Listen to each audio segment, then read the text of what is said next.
fellow makeup enthusiasts. Welcome to the first of 2 bonus makeup videos that I have for you this week. I did a review of the Notoriously Morbid Endless Multichrome collection.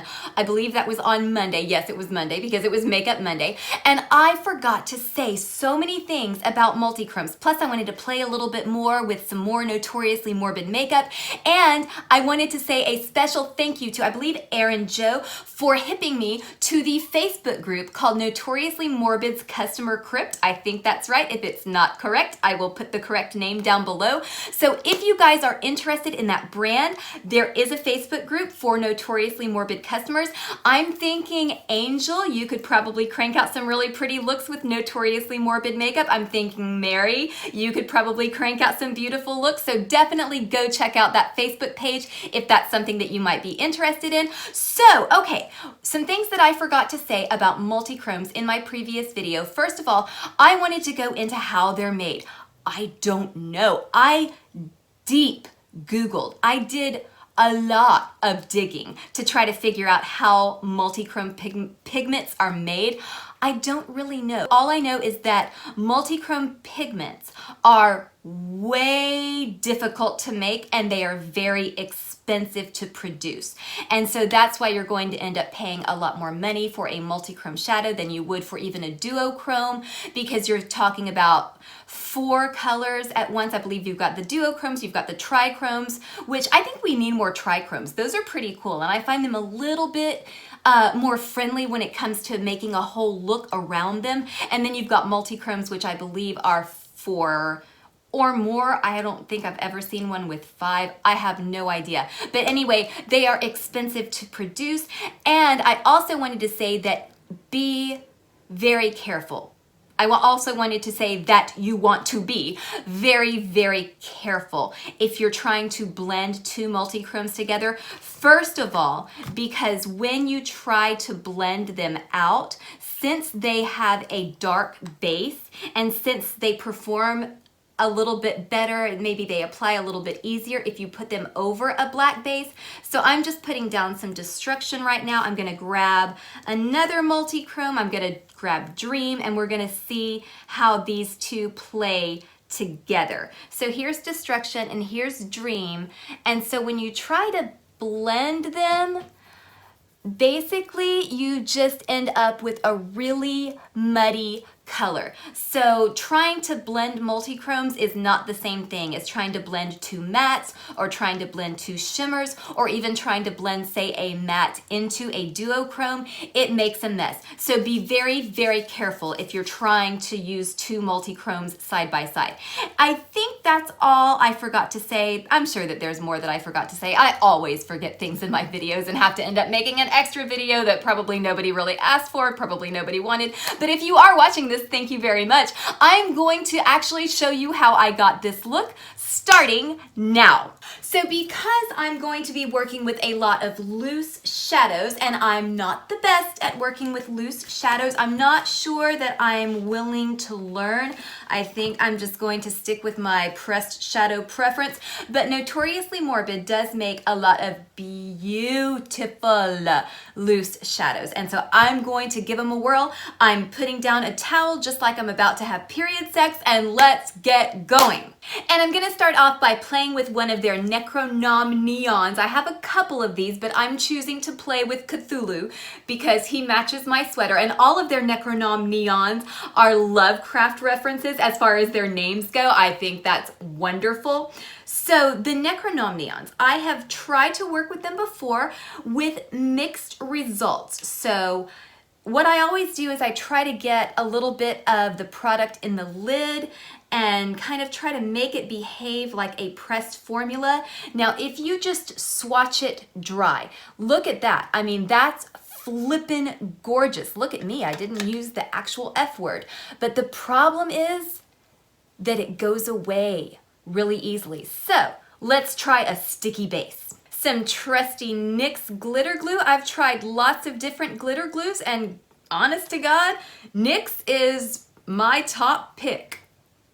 Okay, I feel like that's not quite as poppin' as it was. There's something about the sticky base that tones it down just a little bit, not too much, but it does not wipe away. So I'm definitely going to be using a sticky base. I'm also going to be pulling in Destruction from the Endless collection. He is a green shifting multi-chrome, and I'm gonna do something akin to a spotlight eye. I'm not saying that I'm going to actually pull off a spotlight eye. I'm just going to do a spotlight-ish look. And since I am actively using a non-Notoriously Morbid product, let me explain to you why I decided to forego the shadow bind, which is a good base for like sparkly shadows or duochromes. Maybe not multichromes. I like to use a black base for my multichromes, but it actually says on the website, because I used this when I initially tried to work with the NecronomNEONS, don't use it with mattes. And the NecronomNEONS are matte neons. So this does not work with matte shades. It makes it look patchy. It's a good product, but don't use it with mattes. So we have the NYX glitter glue down. Let's see what we can do with this Poppin' Cthulhu Hot Lime Green. Sorry about the awkward cut, you guys. I had to go take my contacts out, so if my eyes look a little bit different, a little bit less poppin', not quite as crazy green, that's why. It's not the glitter glue's fault. I think I had some soap left over on my hands when I popped the contacts in. You don't care, you want to see the makeup. Okay, let's go ahead and put some Cthulhu all over my lid and see how he performs. Oh, and if you are new to me, I still use these little sponge tip applicators. I often prefer these to luxurious brushes, especially if I'm using a loose formula. I find that it's less messy. I find that it applies better. It's just a preference. Okay, so Cthulhu is fucking sick, and I mean that in the best way possible. This is a poppin' neon. Good job, Notoriously Morbid. And now I'm going to take some Kindred Ghost. This is one of their semi-loose shadows. I find these a little bit easier to work with than the loose shadows. I'm still holding my hand out because I'm about to put this in it. You get these little almost beads or pearls. I call them beads of beauty, and you can press them down in the lid and then make them perform more like a pressed shadow. I'm actually, in this case, just going to use my finger and pat this just above the NecronomNEON and try to soften the edges. All right, it's multi-chrome time. I am pulling out Destruction to complete this look. This is what he looks like. He is a multi-chrome that mainly leans green, so I'm gonna put a little bit in the lid. And for this look, I'm actually going to forego the dark base, and I'm gonna see how this performs just over the sticky base and the matte shadow. I think it's gonna be okay. And of course, I'm just patting the shade on because I don't want to rub it, because I don't want to bring out that darkness. I think this might look cool when I'm finished with the liner. Let's put on some liner. And because Destruction is Delirium's favorite brother, I'm going to take some Delirium and use her as eyeliner. And I am going to spray this brush with some Fix Plus to just make it pop.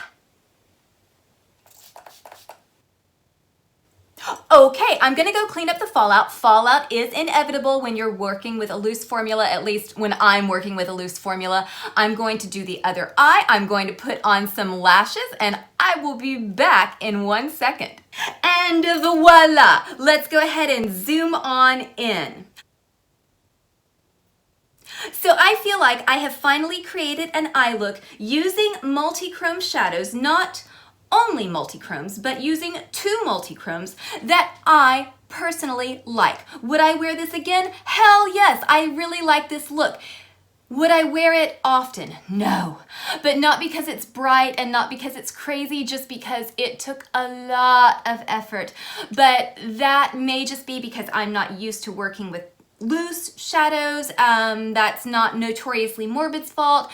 It's just me. I've said it before, I have a preference for pressed shadows, and that's probably not going to change. However, I'm super glad to know that I am capable of using loose shadows because Notoriously Morbid makes some badass, bomb-ass loose shadows. So if you're into brights, check out their Necronom collection. Yeah. I should also add that I'm wearing a Notoriously Morbid lip product. This one is called Wake Not the Dead. I don't know about that. It's kind of fun to hang out with the dead. I like to wake them up. I know some really funny dead people. And also, speaking of dead, and I'm gonna get to the point, I am wearing the Ghostly Tales highlighting palette. I am wearing this green toned highlighter. I thought that that would complement the copious amounts of green that I have going on. The green shade is called Whaley. I think I'm saying that right. That has to be a reference to a ghost in something, but I don't know. Whaley, who's Whaley? Tell me down below. I feel like a bad horror nerd for not knowing that. Anyway, so this palette and this blinding alien slut vibe that I'm getting from this reminded me of Theresa is Dead. So that's why I said, speaking of dead, I heard her voice in my head saying I look like an alien slut. So hang on just a second.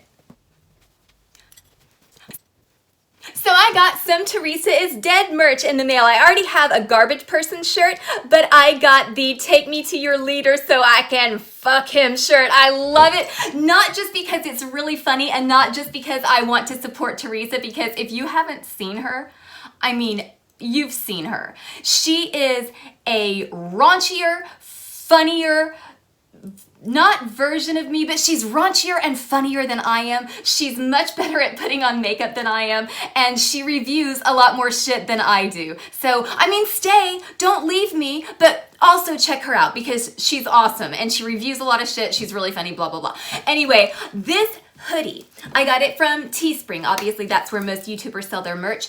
It is so cozy. I think my voice cracked when I was saying that. It's got this lining that is the softest, coziest thing ever, and I promise you, Theresa is not paying me to say this. She doesn't know who I am.